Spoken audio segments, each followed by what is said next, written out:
প্রিয় শিক্ষার্থী বন্ধুরা, প্রথমে তোমাদের সকলকে স্বাগত জানাই আমার ইউটিউব চ্যানেল এডুকেশন অ্যান্ড দেবশ্রীতে। তোমরা যারা নেতাজি সুভাষ ওপেন ইউনিভার্সিটি থেকে পিজি কোর্স করছো, পিজি পরীক্ষা দিয়েছো first year, second year, term and 2024, এবার তোমরা যারা পরীক্ষা দিয়েছো তারা রেজাল্টের জন্য দীর্ঘদিন থেকে অপেক্ষা করছিলে। তোমাদের জন্য সুখবর, রেজাল্ট বেরিয়েছে। তবে তোমাদের জানিয়ে রাখি, সবার রেজাল্ট কিন্তু একসাথে বের হয় না পিজির ক্ষেত্রে।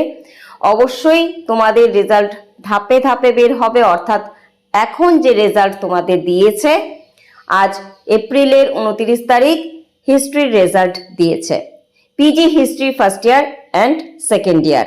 তোমরা কিভাবে রেজাল্ট দেখবে চলো সেই বিষয়টি তোমাদের কাছে ক্লিয়ার করে দিই।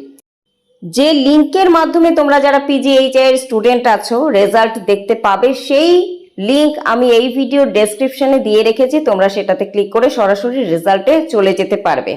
এখানে দেখো, এই যে পেজটি দেখতে পাচ্ছ, প্রথমের যে অপশন রয়েছে মার্কশিট অ্যান্ড প্রোগ্রেস রিপোর্ট, সেই ঘরটাতে তোমরা ক্লিক করো।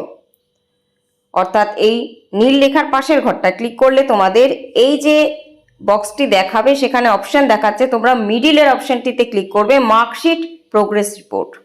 এখানে ক্লিক করলে পরে তোমাদের এটা সেট হয়ে গেল যে তোমরা মার্কশিট প্রোগ্রেস রিপোর্ট চাইছো। এবার এনরোলমেন্ট নাম্বারের ঘরে চলে যাবে। সেই ঘরে দেখো তোমাদের এনরোলমেন্ট নাম্বার বসাতে হবে। তোমাদের এনরোলমেন্ট সার্টিফিকেট থেকে দেখে দেখে নাম্বারটি সম্পূর্ণ বসিয়ে সাবমিটে ক্লিক করো। ক্লিক করতেই তোমাদের সামনে রেজাল্ট ডাউনলোড হয়ে যাবে।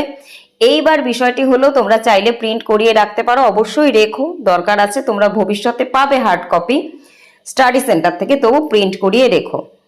আচ্ছা, এখন তোমাদের সামনে অনেকগুলি প্রশ্নগুলি কি কি? প্রথম প্রশ্ন, রেজাল্টের পাশে অর্থাৎ তোমাদের ফাইনাল যে নাম্বার রিটেন অ্যাসাইনমেন্ট সহ তার পাশে সি বা এনসি লেখা, এগুলোর মানে কি?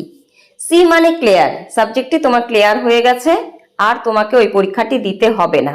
এনসি মানে নট ক্লিয়ার, অর্থাৎ ওই নির্দিষ্ট পেপারটি যার পাশে এনসি লেখা আছে সেটা তুমি ক্লিয়ার করতে পারোনি, অতএব তোমাকে ওই পরীক্ষাটি আবারও দিয়ে ক্লিয়ার করতে হবে। ঠিক আছে, তবেই তুমি কিন্তু পাস করবে।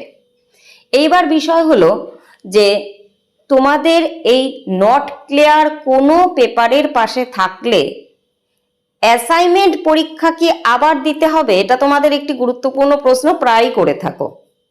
তোমাদের জানিয়ে রাখি, অ্যাসাইনমেন্ট একবার সাবমিট হয়ে গেলে নেক্সট টাইম আর দিতে হয় না। অতএব তোমার অ্যাসাইনমেন্ট পরীক্ষা হয়ে আছে, এবার তুমি শুধুমাত্র রিটেন পরীক্ষা দেবে।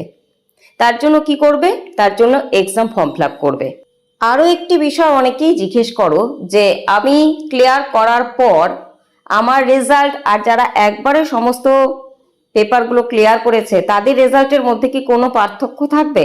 না, তোমাদের সাথে তাদের কোনো রকম পার্থক্যই থাকবে না রেজাল্টের ক্ষেত্রে।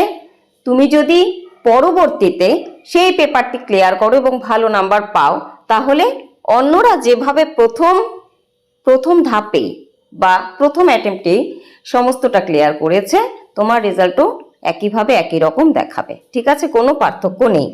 আশা করি তোমাদের বিভিন্ন ডাউটগুলি আমি ক্লিয়ার করতে পেরেছি। যদি মনে হয় ভিডিওটি গুরুত্বপূর্ণ, অবশ্যই একটি লাইক করবে, কমেন্ট করতে পারো। তোমাদের বিভিন্ন নোটস সাজেশন আমি দিয়ে থাকি, তোমরা যারা পুরনো তারা দেখেছো। 85 থেকে 100% কমন থাকে আমার সাজেশন থেকে, এবং আমার নোট কোয়ালিটি তোমরা যারা নিয়েছো তারা জানো, যারা জানো না তারা হোয়াটসঅ্যাপ গ্রুপে যুক্ত হয়ে যাও। এই ভিডিও ডেসক্রিপশনে আমি লিঙ্ক দিয়ে রাখবো, যদি প্রয়োজনীয় মনে করো। খুব ভালো থেকো, তোমাদের ভবিষ্যৎ উজ্জ্বল হোক সেই প্রার্থনাই করি। আর যারা নট ক্লিয়ার পেয়েছো, কোনো চিন্তা করতে হবে না, পরের বার খুব ভালো করে পরীক্ষা দাও, অবশ্যই তোমরা সাফল্যমণ্ডিত হবে।